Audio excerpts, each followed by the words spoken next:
love now and Did you fall in love last night? I love her. Love was stronger than anything you can For the love. love. And I love you more than anything. There's still love. From the New York Times, I'm Anna Martin. This is Modern Love. When my grandfather was near the end of his life, there were days I'd come home and we'd just sit on the couch together. Occasionally he'd eat Cheetos. He loved them and he called them shrimps because that's what he thought they looked like. Often he would fall asleep. It's important to just sit next to someone you love, to refill their bowl with shrimps, to be there, because soon the other person might not be. This week's essay is about that type of care. Showing up, being present. In this case, after a very painful history together. It's written by Nora Johnson and read by Suzanne Torin.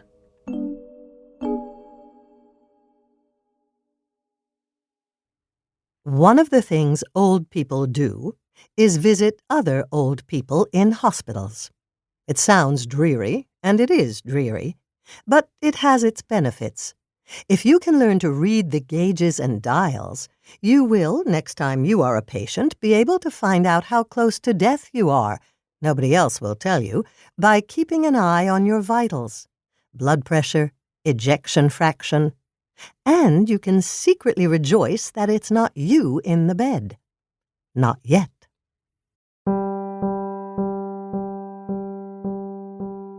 These days, I'm making weekly visits to an old man, a doctor I once knew, in a rehab facility.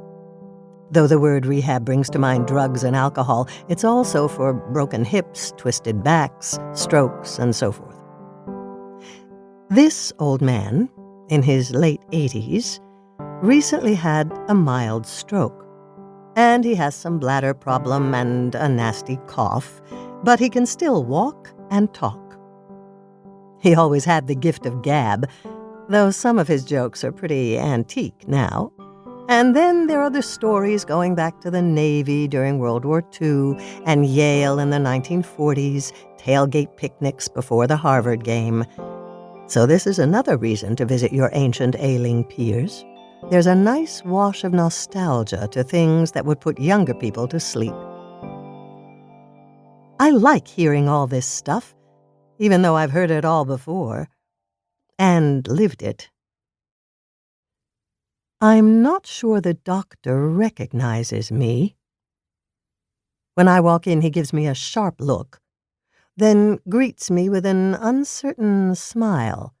He doesn't say my name because he doesn't know what it is. He's asked me twice, rather delicately, and I've told him, but he forgets. I feel he's fishing around in his imperfect memory, trying to place me. He's forgotten that he was married to me for 10 years. He has asked me a couple of times how I know Justin, our son in Texas. Probably he thinks I'm just a nice lady who wanders in off the street from time to talk to him. We had the worst marriage in the history of human relations. Dysfunctional doesn't even begin to describe it. If he really remembered all the bad parts, particularly the horrible divorce, our present fragile friendship might shatter. We maintained contact over the years. With our 2 sons, there have been graduations, a wedding, christenings, and also problems, of course. I'd say we skated nicely through it all, conferred with the shrinks, wept at the graduations, danced at the wedding.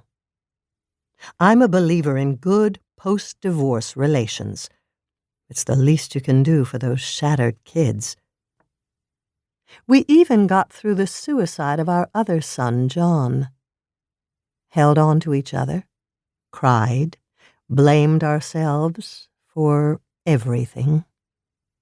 Another kind of horror. But that was before the stroke. Now, he's wandering through strange country. He was a psychiatrist, and he peppers me with questions. What do I do all day? What am I reading? How is my health? What do I do for exercise?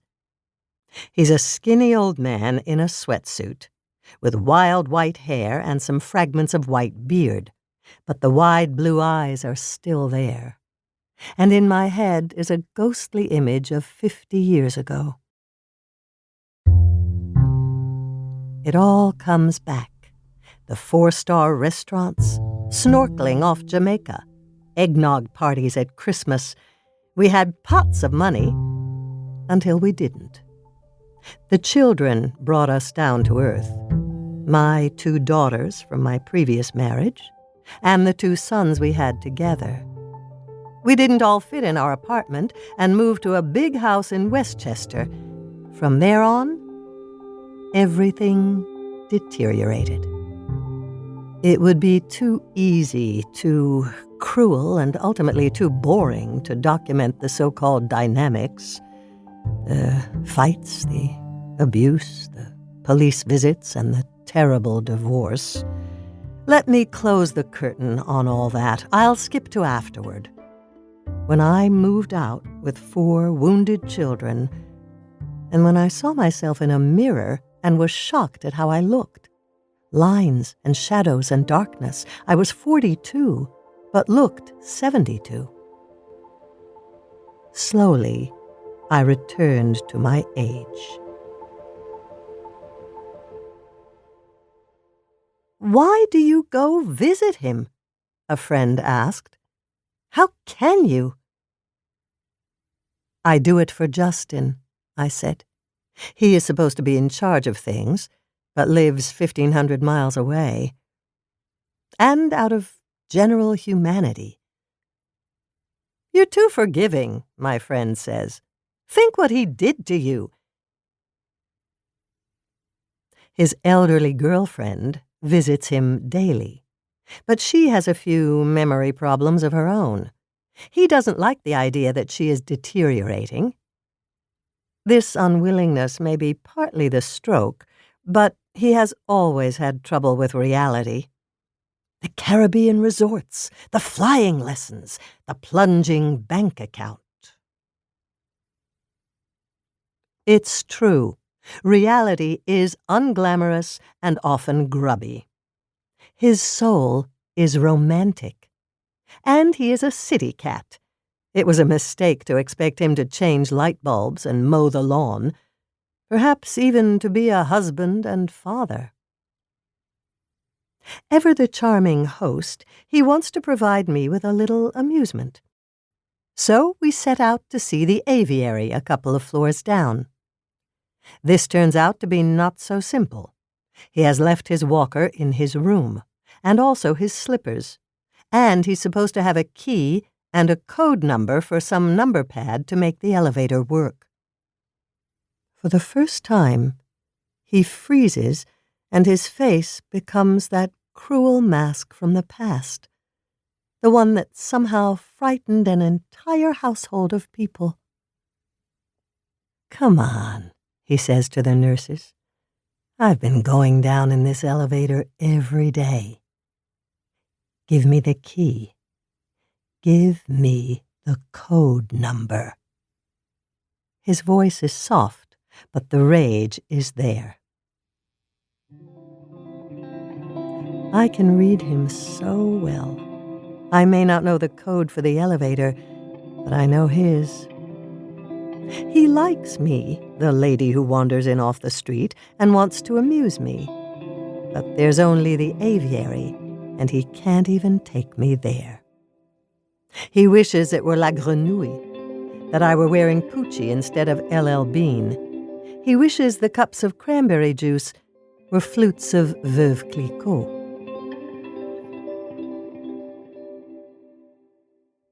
Maybe if I had known the code during those long-ago fights, I could have tamped the flames. But I've been told often enough I shouldn't keep replaying those old scenes. Instead, I interrupt him in his nurse abuse. Let's forget it, I say. It's all too complicated. Let's go back to the room. I start down the hall, and he turns and follows me.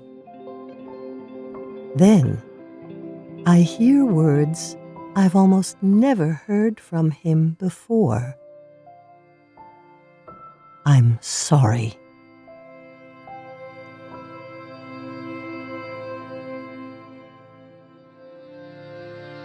Nora Johnson, the author of this essay, died in 2017 at the age of 84. Her New York Times obituary noted that she published piercing memoirs and novels about families under stress. Nora also wrote another modern love essay about finding love when you're older, and to this day, it remains one of the most read essays in the history of modern love. Check it out. There's a link in the show notes.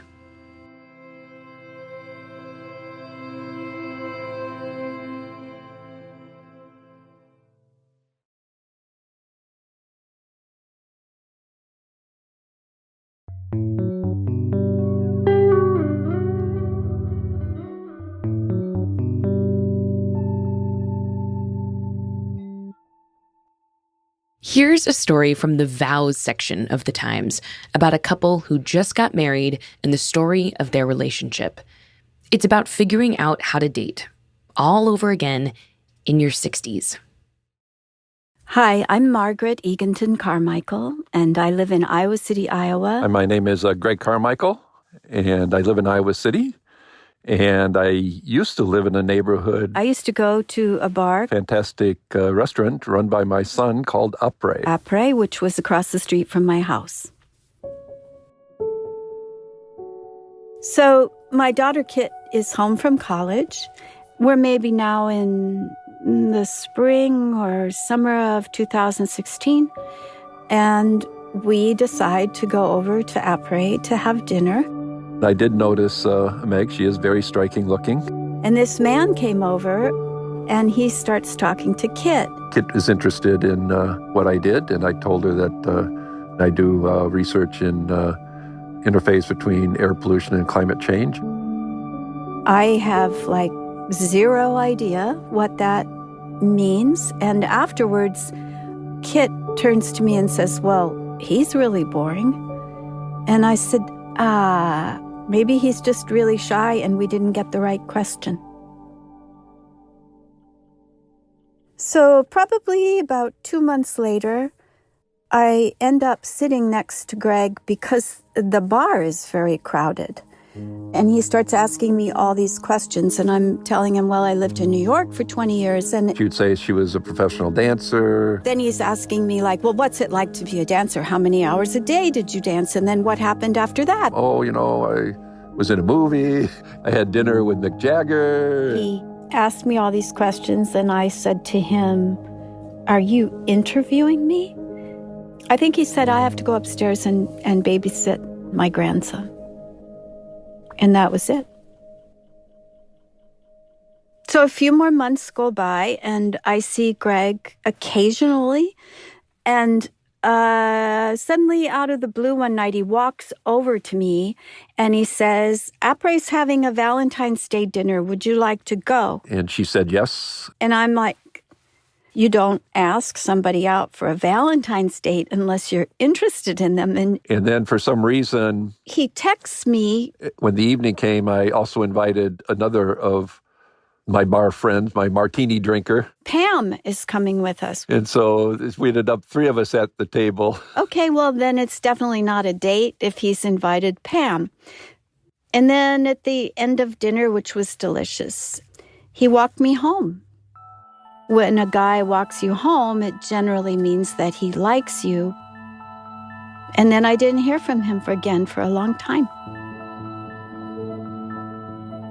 So a year later. So several months go by. So later that spring, he invites me to a lecture. There's an Indian dance performance. We did go to a movie. I have this big neighborhood party, and I felt like I had to invite him. And then there was another trip to the movies. Meg asked me to join her. He's still not talking to me much, and we're not touching, but we're nearly touching. I really felt closer to her without really knowing what that meant. And I thought, surely he'll call. But he didn't. We had another long gap in time. Again. Was it a date? Was it not a date? And I thought, ugh. Somehow we keep ending up doing things once in a while, but he doesn't really want to go out with me. So that fall, I was sitting at a high top because Greg's at the bar. I think we were like the only people in the restaurant. I haven't heard from him. I don't want him to think that I want to talk to him or anything. I don't know, the moment just said, I need to get up and go see her. And I walked over there and I said, hi, Greg. And he said, but what if we break up? That was the first thing out of his mouth. That was the first thing out of his mouth. What will happen if we break up? I talked about those things and my feelings about dating and fear of, I want to date, but I'm afraid if we date, we'll lose this, And I just looked at him and I said, well, I guess we'll avoid each other's lockers. And he said, well, what do you mean? And I said, like in high school when you break up with somebody and then you just avoid each other's lockers so you don't have to say hi or anything. And he said, I never dated in high school. And at that moment, everything came clear to me. Everything was clear. Like I understood. He really is this shy. He really doesn't know what he's doing. I'm like, whoa. I put my hand out and grabbed her hand. I remember looking at it. I remember thinking it through. And I thought, well, okay. I put my hand on his hand. When he gives you a hug, it's like the biggest, warmest, most open hug you've ever gotten. And his hand was like that. And then he put his other hand on me. And really, that was it. I mean, I fell in love with him the moment I put my hand in his.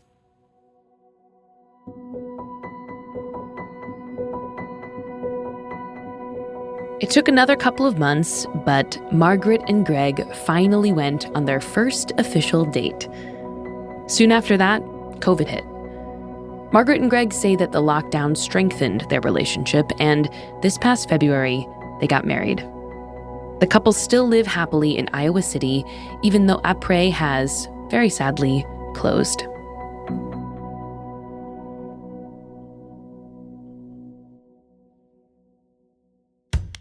On the next Modern Love, a story from a woman who thought she knew her mother until a handwritten note changed everything. That's next time. Modern Love is produced by Julia Botero and Hans Buetow. It's edited by Sarah Saracen. This episode was mixed by Dan Powell. The Modern Love theme music is also by Dan Powell. Original music in this episode by Chelsea Daniel and Hans Buetow.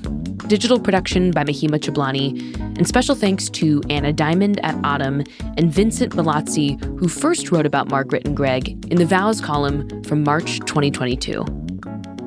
The Modern Love column is edited by Dan Jones, and Mia Lee is the editor of Modern Love Projects. I'm Anna Martin. Thanks for listening.